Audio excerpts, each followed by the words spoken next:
ने सुंदरकांड पढ़ा है सबसे? सबसे पहले कौन आया बोलो? अरे हनुमान जी के रास्ते में सबसे पहले कौन आया? अभी तो आप लोग कह रहे थे पढ़ा है, कैसे पढ़ा है?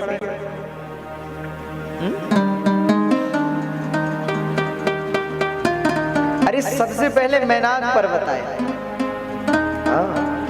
और मैनाक पर्वत ने हनुमान जी से कहा कि आप राम जी के दूत हैं, थोड़ी देर आराम करिए। अच्छा, ये जो मैनाक पर्वत है ना, ये दो चीजों का प्रतीक है। आलस्य का प्रतीक है और लोभ का प्रतीक है। जब आपकी यात्रा शांति की ओर है, जब आप शांति को पाना चाहते हो ना, तो आपके रास्ते में सबसे पहले ये दो लोग आते हैं, एक लोभ आता है, एक आलस्य आता है। मैनाक ने हनुमान जी से कहा कि थोड़ी देर आराम करो। और ये जो मैनाक पर्वत है, ये ऐसा वैसा पर्वत नहीं है, सोने का पर्वत है। और देवताओं ने इसको भेजा है कि कहीं ऐसा ना हो कि हनुमान जी लंका पहुंचे, सोने की लंका देखें और उनको लोभ हो जाए कि अरे कौन जाए वापस, सोने की लंका यहीं रह जाओ। तो परीक्षा तो लेनी पड़ती है। तो सोने का पर्वत यानी लोभ, और कहा कि बैठो आराम करो यानी आलस्य। आज जब भगवान की भक्ति की ओर बढ़ते हो तो आलस्य आता है कि नहीं? हमारे अंदर का मैनाक पर्वत भी कहता है कि थोड़ी देर आराम कर ले, थोड़ी देर सो जा, कहते हैं कि नहीं? लेकिन अगर मैनाक पर्वत को हराना है तो हनुमान जी की तरह करना होगा। हनुमान जी ने क्या किया? हनुमान जी ने मैनाक पर्वत से कहा, राम काज कीन्हे बिना मोहि कहां। जब तक राम जी का काम नहीं हुआ तब तक हमको कैसा नहीं, हम आराम नहीं करेंगे, हम तो प्रयास करेंगे। और हनुमान जी ने प्रयास किया, लेकिन देखो हनुमान जी ने तिरस्कार नहीं किया उसका, मैनाक पर्वत का, उसको छुया। हनुमान तिहि परसा, हनुमान जी ने मैनाक को छुया। छूने का दो अर्थ है। हनुमान जी ने मैनाक को छुया यानी ये भी नहीं कहा कि अरे हम तो बिल्कुल छूते ही नहीं। देखो धन की जरूरत सबको है, चाहे आप हैं चाहे हम हैं। आपको परिवार चलाना है तो धन चाहिए, आपको सेवा करनी है तो धन चाहिए। मान लीजिए आपको समाज में सेवा करनी है तो धन तो चाहिए ना, बिना धन के सेवा हो सकती है क्या? नहीं हो सकती।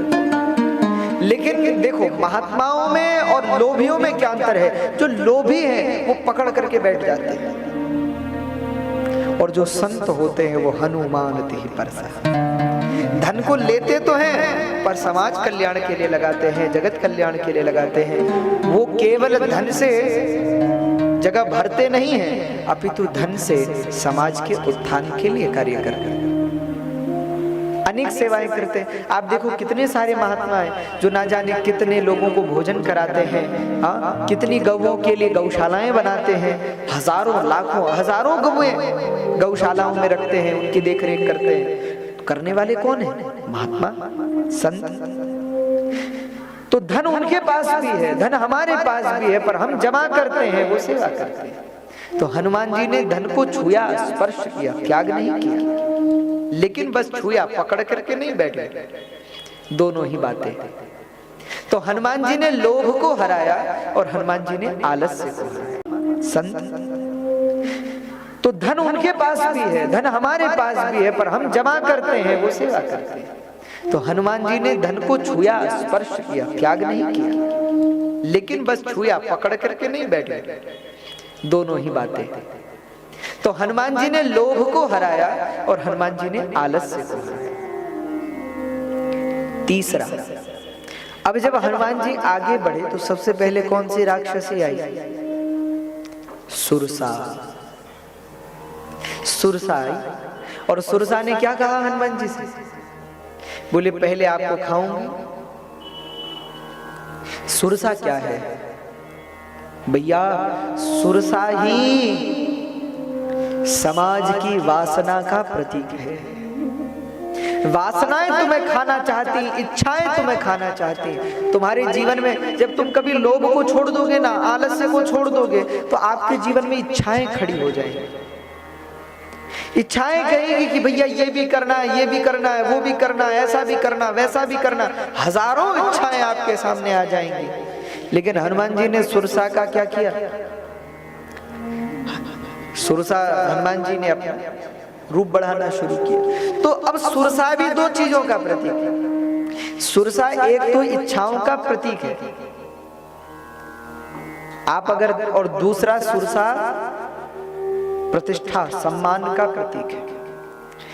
देखो हनुमान जी ने कहा कि ठीक है मुझे निगल लो, तो हनुमान जी 2 योजन के हो गए, तो सुरसा ने कितने योजन का मुख बना लिया? 4। फिर हनुमान जी 8 योजन के हुए तो सुरसा ने 16 योजन का मुख कर लिया। यानी हनुमान जी जितने होते हैं सुरसा उससे दुगना मुख बना लेती है। आप लोगों के साथ भी ऐसा होता है कि नहीं? आप कहेंगे कैसे? आपके मन में आया कि इतना सा काम कर ले, और जब तक इतना निपटाया तब तक काम इतना हो जाता है कि नहीं? दुगना हो जाता है कि नहीं? और जब तक आप उसको निपटाते हो तब तक और बड़ा हो जाता है। संसार में इच्छाएं कभी समाप्त तो होती हैं क्या? देखो बचपन में इच्छा थी एक बार 5वीं पास हो जाए बस, फिर इच्छाएं हुई 10वीं पास हो जाए बस। एक बार एक छोटे बच्चे से एक महात्मा ने कहा बोले भजन करो, उसने कहा महाराज पढ़ाई तो कंप्लीट कर लूं फिर भगवान का नाम लूंगा फिर भजन करूंगा, ये कोई उम्र है? महात्मा ने कहा ठीक है, उसकी पढ़ाई पूरी हो गई, 12th कर लिया। महात्मा ने कहा भैया अब तो भजन कर ले। अरे बोले महाराज अभी तो करियर बनाने का समय, अभी एक बार हम कुछ बढ़िया डिग्री तो ले ले फिर भजन करते रहेंगे भगवान का। डिग्री ले ली। महात्मा ने कहा अब तो भजन कर। उसने कहा अब तो सेटल्ड होने का समय है, एक बार जॉब लग जाए उसके बाद तो भजन ही करना है भगवान का। कुछ समय बाद उसकी जॉब लग गई, नौकरी लग गई। महात्मा ने कहा भैया अब भजन कर ले। उसने कहा महाराज भजन तो कर लेते, घर वाले पीछे लगे। क्यों? बोले घर वाले कह रहे हैं कि नौकरी लग गई, विवाह तो कर ले, तो एक बार विवाह हो जाए फिर भगवान का भजन करूंगा। तो विवाह हो गया तो महात्मा ने कहा कि अब भजन कर ले। तो उसने कहा कि अभी अभी तो विवाह हुआ है, थोड़ा घर परिवार ठीक हो जाए, बच्चे हो जाए तो फिर भजन करेंगे। तो बच्चे हो गए, बोले अब भजन कर ले। तो उसने कहा कि महाराज बच्चों को थोड़ा पढ़ा लिखा दूं, जिम्मेदार कर दूं, तब भजन करूंगा। बच्चों को पढ़ा लिखा कर बड़ा कर दिया। महात्मा ने कहा भैया अब तो भजन कर ले। बोले बस महाराज बेटे का विवाह कर दूं, उसके बाद सब चिंताओं से मुक्त हूं। एक बार इसका विवाह हो जाए फिर ये जाने, इसकी गृहस्थी जाने, फिर हमें कोई लेना देना नहीं। सबने कहा उचित। महात्मा बोले ठीक है। कहते हैं समय आया बेटे का विवाह हो गया। महात्मा ने कहा भैया अब तो भजन कर ले, अब तो बेटे का विवाह हो गया। तो भगवान से बोला कि, वो महात्मा से बोला कि महाराज बेटे का विवाह तो कर लिया पर थोड़ा नाती को देख लूं, मन भर जाएगा, फिर मन तृप्त हो जाएगा। थोड़ा नाती को देख लूंगा, उसके साथ थोड़ा जीवन बिता लूंगा। समय बीता, नाती भी हो गया, कुछ समय भी बीत गया। महात्मा ने कहा भैया अब तो भजन कर ले। उसने कहा महाराज मेरा नाती थोड़ा बड़ा हो जाए, जिम्मेदार हो जाए, अरे इसकी बढ़िया नौकरी हो जाए, हमारे नाम को थोड़ा आगे बढ़ाए, तो फिर हम भजन करेंगे। भजन ही करना है जीवन भर। तो महात्मा बोले ठीक है। नाती की भी नौकरी लग गई तो बोले अब तो भगवान का भजन कर ले। तो फिर से बोला, बोले बस इसका विवाह देख लो, इसका विवाह हो जाए बस, उसके बाद भजन करूंगा भगवान का, फिर और कुछ नहीं करूंगा। अब समस्या क्या है? समस्या ये है कि ये व्यक्ति बैठा है कि नाती का विवाह होगा तो भजन करूंगा। विवाह से पहले यमराज आ गया। यमराज ने कहा भैया समय पूरा हो गया, अब चलो। जीवन में इच्छाएं कभी समाप्त नहीं होती। इच्छाओं को पाने के लिए जितना दौड़ते हो, इच्छाएं उतनी बड़ी बड़ी होती जाती हैं। मन नहीं भरता, इच्छाएं कभी नहीं भरती। आवश्यकताओं की तो पूर्ति हो सकती है पर इच्छाओं की पूर्ति नहीं हो सकती। आप अपनी आवश्यकताएं पूरी कर सकते हो, आप अपनी इच्छाएं पूरी नहीं कर सकते। तो हनुमान जी ने सुरसा, जब हनुमान जी ने देखा कि इसके साथ टक्कर करने में विजय नहीं है, हम सोचे कि ये 4 योजन का मुख बनाए, 8 योजन के हो जाते हैं, तो फिर 16 का कर रही है, इससे जीतना संभव है, क्या करें? और इच्छाओं से कोई नहीं जीत सकता। जब हनुमान जी नहीं जीत पाए तो हम और आप जीतेंगे क्या? इसलिए हनुमान जी ने क्या किया? तुरंत छोटे हो गए, बिल्कुल छोटे से हो गए। और छोटे होने का मतलब सारी इच्छाओं का त्याग कर दिया, अब कुछ नहीं चाहिए। हनुमान जी ने कह दिया, आशा एक राम जी से दूजी आशा छोड़ दे, नाता एक राम जी से दूजा नाता तोड़ दे, धन्यवाद निर्विवाद राम राम कहिए, और जाहे विधि राखे राम ताहे विधि। इच्छाओं का त्याग कर दिया, और इच्छाओं का त्याग कर दिया तो हनुमान जी तुरंत क्या हो गए, छोटे हो गए। और जैसे छोटे हुए सुरसा के अंदर भी चले गए और अंदर से घूम फिर के बाहर भी आ गए, सुरसा पे विजय प्राप्त कर लिया। इच्छाओं को पूरा करके इच्छाओं को नहीं जीता जा सकता, इच्छाओं को छोड़ करके इच्छाओं को जीता जा सकता है। आप सोचो कि बस ये वाली पूरी कर लूं उसके बाद तो सब ठीक है, तो ऐसे नहीं जीत सकते, इच्छाओं को तो छोड़ना पड़ता है। तो हनुमान जी इच्छाओं को छोड़ते हैं, सुरसा पर विजय प्राप्त करते हैं, आगे बढ़ते हैं। तो आगे एक राक्षसी और आई है, शायद आप लोगों को नाम, परछाई पकड़ लेती और उनको गिरा देती। तो हनुमान जी की परछाई पकड़, हनुमान जी की गति रुक गई। हनुमान जी ने कहा, भाई क्या बात है? तो सिंहिका आ गई, बोले तुझे खाऊं। ये सिंहिका कौन है? बोले सिंहिका है समाज, संसार, तुम्हारे रिश्तेदार, परिवार, सब जितने घर वाले हैं सब सिंहिका है। क्यों? कि जो संसार के लोग हैं ना, जब किसी को देखते हैं कि ये बहुत सुखी है, बहुत ऊपर उड़ रहा है, तो अब उसकी बराबरी तो कर नहीं सकते, तो उसको गिराने की कोशिश करते हैं, परछाई पकड़ लेते हैं। सिंहिका का काम ही है जो ऊपर उड़ रहे हैं उनको गिराना। और जब तुमने लोभ को छोड़ दिया, जब तुमने आलस्य को छोड़ दिया, जब तुमने इच्छाओं को छोड़ दिया, तो तुम सुखी हो गए। और कई बार ऐसा होता है कि लोग इसलिए परेशान है कि ये सुखी क्यों है। आधे से ज्यादा लोग तो इसलिए परेशान हैं कि हम दुखी हैं, इस बात का दुख नहीं है, बल्कि ये सुखी क्यों है, इस बात का दुख है।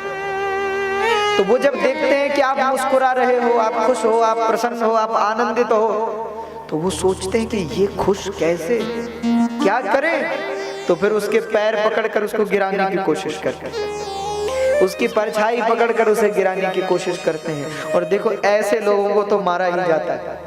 तो हनुमान जी ने सिंहिका पर तो गदा का प्रहार किया, और तब हनुमान जी उसका अंत करके लंका पहुंचे।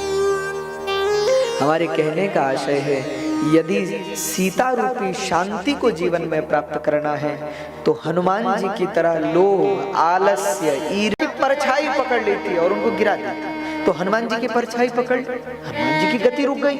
हनुमान जी ने कहा, भाई क्या बात है? तो सिंहिका आ गई, बोले तुझे खाऊं। ये सिंहिका कौन है? बोले सिंहिका है समाज, संसार, तुम्हारे रिश्तेदार, परिवार, सब जितने घर वाले हैं सब सिंहिका है। क्यों?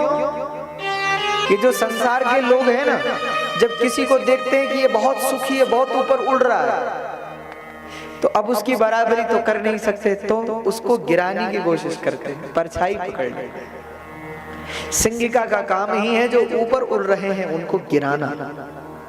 और जब तुमने लोभ को छोड़ दिया, जब तुमने आलस्य को छोड़ दिया, जब तुमने इच्छाओं को छोड़ दिया, तो तुम सुखी हो गए।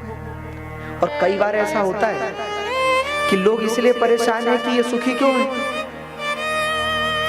आधे से ज्यादा लोग तो इसलिए परेशान है कि हम दुखी हैं, इस बात का दुख नहीं है, बल्कि ये सुखी क्यों है, इस बात का दुख है। तो वो जब देखते हैं कि आप मुस्कुरा रहे हो, आप खुश हो, आप प्रसन्न हो, आप आनंदित हो, तो वो सोचते हैं कि ये खुश कैसे, क्या करें। तो फिर उसके पैर पकड़कर उसको गिराने की कोशिश करते हैं, उसकी परछाई पकड़कर उसे गिराने की कोशिश करते हैं। और देखो ऐसे लोगों को तो मारा ही जाता है। तो हनुमान जी ने सिंहिका पर तो गदा का प्रहार किया, और तब हनुमान जी उसका अंत करके लंका पहुंचे। हमारे कहने का आशय है, यदि सीता रूपी शांति को जीवन में प्राप्त करना है तो हनुमान जी की तरह लोभ, आलस्य, ईर्ष्या, सीता रूपी शांति को जीवन में प्राप्त करना है तो हनुमान जी की तरह लोभ, आलस्य, ईर्ष्या, वासना और समाज की इच्छाओं का परित्याग करना होगा, तब जाकर शांति को प्राप्त करोगे, सीता को प्राप्त करोगे। तो हम चर्चा कर रहे थे ये भाव